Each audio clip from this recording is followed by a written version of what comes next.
बिस्मिल्लाहिर्रहमानिर्रहीम। मुअज़्ज़ज़ नाज़रीन, अस्सलाम वालेकुम। नाज़रीन, चंगेज़ खान तारीख़ आलम के सफ़ात में दर्ज एक ऐसा नाम है जिससे शायद ही कोई नावाकिफ हो। उसके जुल्म और बहादुरी की कहानियां दुनिया भर में मशहूर हैं।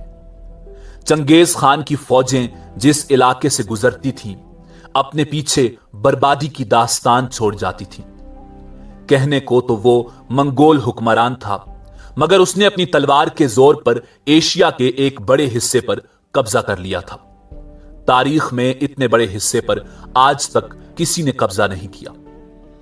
नाज़रीन, चंगेज़ खान की मौत के बाद उसकी तदफीन और मकबरा एक ऐसा मुअम्मा है जो तकरीबन 900 साल गुजर जाने के बावजूद हल ना हो सका। नाज़रीन, चंगेज़ खान ने अपनी कब्र गुमनामों बेनिशान रखने की वसीयत क्यों की थी? खून की नदियां बहाने और खोपड़ियों के मीनार खड़े करने वाला चंगेज़ खान कहां दफन है? और तकरीबन 900 साल गुजर जाने के बाद भी यह मुअम्मा क्यों ना हल हो सका? चंगेज़ खान की लाश कहां से बरामद हुई और कौन सी हैरत अंगेज अशिया चंगेज़ खान के मकबरे से मिली हैं? इस पर मजीद बात करने से पहले अगर आप हमारे चैनल पर नए हैं तो बराए मेहरबानी हमारा चैनल सब्सक्राइब करें, और अगर आपको हमारी वीडियो पसंद आए तो लाइक करके हमारी हौसला अफजाई करें। नाज़रीन, तकरीबन 4 करोड़ अफराद का कातिल चंगेज़ खान दुनिया के लिए एक जालिम तरीन हुक्मरान था, जिसने तलवार के जोर पर दुनिया फतह करने की कोशिश में बेशुमार इंसानों के खून की नदियां बहा दी। उसकी फौजें जिस इलाके से गुजरती थीं, अपने पीछे बर्बादी की दास्तान छोड़ जाती थी। मौर्रिखीन का अंदाजा है कि चंगेज़ खान की फौज ने तकरीबन 4 करोड़ अफराद को कत्ल किया था। कहने को तो वो मंगोल हुक्मरान था, मगर उसने अपनी तलवार के जोर पर एशिया के एक बड़े हिस्से पर कब्जा कर लिया था। तारीख में इतने बड़े हिस्से पर आज तक किसी ने कब्जा नहीं किया। चंगेज़ खान ने सेंट्रल एशिया में कायम ख्वारिज़म शाही इस्लामी सल्तनत को तहतेक करके रख दिया था, और उसी के नक्शे कदम पर चलते हुए उसके पोते हलाकू खान ने मुस्लिम अजमत के शाहकार बगदाद को राख का ढेर बनाकर रख दिया था। मंगोलिया से उठने वाली आंधी बिलाशुबा इस्लाम के मशरिक़ वुस्ता और सेंट्रल एशिया में जवाल का सबब बनी, और इसका सेहरा मंगोल सल्तनत के रूह रवां बदनाम जमाना जालिम तरीन हुक्मरान चंगेज़ खान के सर जाता है, जिसकी दहशत से एशिया, अफ्रीका और यूरोप लर्जाए बरंदाम थे। मगर मंगोलिया के लोगों के नजदीक चंगेज़ खान एक अजीम हीरो की हैसियत रखता था। मंगोलिया के लोग बड़े कदामत पसंद ख्यालात के हामिल रहे हैं। वो अपने बुजुर्गों के गुजर जाने के बाद भी उसी तरह एहतराम करते हैं जैसे उनकी जिंदगी में करते थे।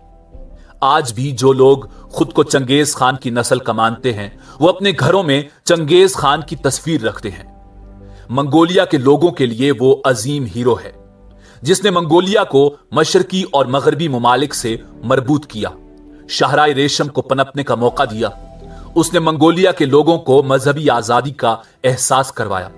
उसी के दौरे हुकूमत में मंगोलिया के लोगों ने कागज की करेंसी का आगाज किया और डाक सर्विसेज की भी इब्तिदा हुई। चंगेज़ खान ने मंगोलिया को मुहज़्ज़ब मुआशरा बनाने में मदद की। नाज़रीन, दुनिया में जितने भी बड़े बादशाह, सलातीन, महाराजे और हुक्मरान गुजरे हैं, वो अपने बाद अपने अजीमुशान मकबरे छोड़ गए ताकि उनकी याद इस दुनिया से न मिटाई जा सके। मगर चंगेज़ खान जैसा शोहराए आफाक हुक्मरान, जिसका नाम दुनिया का बच्चा बच्चा जानता है और जिसके बगैर दुनिया की तारीख अधूरी है, उसने मरने से पहले अजीब वसीयत की कि उसको किसी ऐसी गुमनाम जगह दफनाया जाए कि उसकी कब्र का कोई नामो निशान भी बाकी न रहे। वसीयत के मुताबिक ऐसा ही किया गया। फौजियों ने उसे दफनाने के बाद उसकी कब्र पर तकरीबन 1000 घोड़ों को दौड़ाकर जमीन को इस तरह से बराबर कर दिया कि कब्र का कोई निशान बाकी न रहे। यूं चंगेज़ खान का मकबरा दुनिया के लिए एक मुअम्मा बन गया। कुछ मौर्रिखीन तो इसको एहराम मिस्र से भी बड़े मुअम्मे का दर्जा देने लगे। चंगेज़ खान की मौत को कई सदियां गुजरने के बावजूद यह मुअम्मा हल ना हो सका। सदियों से इस मकबरे की खोज में बेशुमार मुहिम जो निकले। कई मिशन चलाए गए मगर चंगेज खान की कब्र का सुराग न मिल सका। नाज़रीन, नेशनल जियोग्राफिक ने सैटेलाइट के जरिए चंगेज खान की कब्र तलाश करने की मुहिम शुरू की थी, जिसका नाम वैली ऑफ खान प्रोजेक्ट था। दिलचस्प बात यह है कि चंगेज खान की कब्र तलाश करने में गैर मुल्की लोगों की ही दिलचस्पी थी, जबकि मंगोलिया के लोग चंगेज खान की कब्र का पता लगाने में दिलचस्पी नहीं रखते थे। इसकी बड़ी वजह एक खौफ है। उनका यह अकीदा था कि अगर चंगेज खान की कब्र को खोदा गया तो दुनिया तबाह हो जाएगी। लोग इस तबाही की मिसाल देख भी चुके थे। इस वजह से भी उनके दिलों में वहम ने अपनी जगह पुख्ता कर रखी थी। कहा जाता है कि 14वीं सदी के तुर्क मंगोल हुक्मरान तैमूर लंग की कब्र को खोदा गया तो नाजी फौजियों ने कब्र खोदने वाली यूनियन को पीछे हटने पर मजबूर कर दिया। ऐसे में जो लोग चंगेज खान की कब्र तलाश करने के ख्वाहिशमंद थे, उनके लिए यह काम आसान नहीं था। चंगेज खान की तस्वीर या तो पुराने सिक्कों पर पाई जाती है या फिर शराब की बोतलों पर। बाकी और कोई ऐसा निशान नहीं है जिससे उनको मदद मिली हो। रकबे के लिहाज से मंगोलिया इतना बड़ा है कि इसमें बर्तानिया जैसे 7 मुल्क आ जाएंगे। इतने बड़े मुल्क में एक नामालूम कब्र को तलाश करना समंदर में से एक खास मछली को तलाश करने के मुतरादिफ है। मंगोलिया एक पसमानदा मुल्क है जहां कई इलाकों में पक्की सड़कें तक नहीं, आबादी भी बहुत कम है। नाज़रीन, 90 के अशरे में जापान और मंगोलिया ने मुश्तरका तौर पर चंगेज खान की कब्र तलाश करने के लिए एक प्रोजेक्ट पर काम करना शुरू किया था, जिसका नाम गरवान गोल प्रोजेक्ट था। इस प्रोजेक्ट के तहत चंगेज खान की पैदाइश की जगह माने जाने वाले शहर खींती में तहकीक का काम शुरू हुआ, मगर उसी दौरान मंगोलिया में जमहूरी इनकलाब आ गया, जिसके बाद कम्युनिस्ट हुकूमत खत्म हो गई और जमहूरी निजाम कायम हो गया। नई हुकूमत ने इस प्रोजेक्ट को भी रुकवा दिया। मंगोलिया की अलान बिटोर यूनिवर्सिटी के डॉक्टर दीमा जाओ इर्दी निपटार 2001 से जंगजू बादशाहों की कब्र की खुदाई करके उनके बारे में मालूमात हासिल करने की कोशिश कर रहे थे। कहा जाता है कि जंगजू बादशाह मंगोलों के ही पुरखे थे। खुद चंगेज खान ने भी इस बात का जिक्र किया था। लिहाजा उन बादशाहों की कब्रगाहों के अंदाजे से इस बात का पता चलाने की कोशिश की जाती रही है कि चंगेज खान का मकबरा भी उन मकबरों जैसा ही होगा। जंगजू बादशाहों के मकबरे जमीन से तकरीबन 20 मीटर गहराई में एक बड़े कमरे की शक्ल में होते हैं, जिसमें बहुत सी कीमती अशिया भी रखी जाती थी। इसमें कीमती जवाहिर और रूम से हासिल की गई शीशे की बहुत सी चीजें शामिल हैं। माना जाता था कि चंगेज खान की कब्र भी ऐसी ही कीमती चीजों से लबरेज होगी जो उसने अपने दौर इख्तिदार में जमा की होगी। मंगोलिया में मकबूल किस्सों के मुताबिक चंगेज खान को खींती पहाड़ियों में बुरखान खालदून नाम की एक चोटी पर दफनाया गया था। मकामी किस्सों के मुताबिक अपने दुश्मनों से बचने के लिए चंगेज खान वहां छुपा होगा और मरने के बाद उसको वहां ही दफना दिया होगा। अलबत्ता बहुत से माहिरीन इस बात से मुत्तफिक नहीं है। अलान बिटोर यूनिवर्सिटी में तारीख के उस्ताद वाले सोडिनम सलमान कहते हैं कि मंगोलिया के लोग इन पहाड़ियों को मुकद्दस मानते हैं, मगर इसका यह मतलब नहीं है कि चंगेज खान को वहां दफनाया गया होगा। इन पहाड़ियों पर शाही खानदान के सिवा किसी और शख्स को जाने की इजाजत नहीं है। इस इलाके को मंगोलिया की हुकूमत की तरफ से महफूज रखा गया है, जबकि यूनेस्को ने भी इसे आलमी सकाफती विरसे का दर्जा दे रखा है। मगर किसी भी तहकीक से आज तक यह नहीं साबित हुआ कि वाकई चंगेज खान की कब्र वहां मौजूद है।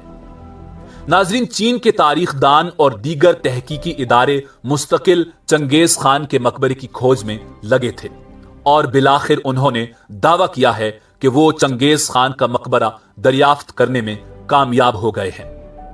2016 में बीजिंग यूनिवर्सिटी के माहिरीन आसार कदीमा के मुताबिक दरियाए ओनोन के नजदीक मजदूरों को सड़क की तामीर के दौरान मुतअद्दिद ढांचे मिले, जिनसे इस अहद साज दरियाफ्त का आगाज हुआ।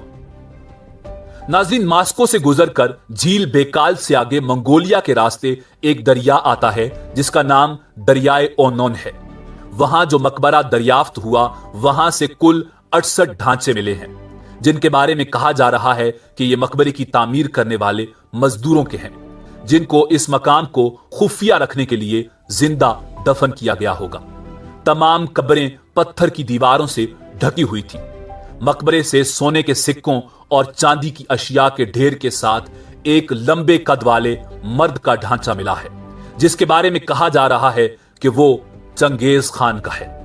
مقبرے سے 12 گھوڑوں کے ڈھانچے جبکہ 16 عورتوں کے ڈھانچے بھی ملے ہیں، جن کے بارے میں یقین کیا جا رہا ہے کہ یہ چنگیز خان کی بیویوں اور کنیزوں کے ڈھانچے ہیں، جنہیں قتل کر کے چنگیز خان کے ساتھ ہی دفن کر دیا گیا۔ ان ڈھانچوں کے چاروں طرف طلائی سکے اور مہریں اور دیگر بیش قیمت اشیاء بکھری ہوئی تھی۔ ناظرین، منگولوں کے قدیم عقیدے کے مطابق چنگیز خان کی حیات بعد از موت میں آسانیاں فراہم کرنے کے لیے اس کے ساتھ ان اشیاء کو دفن کیا گیا ہوگا۔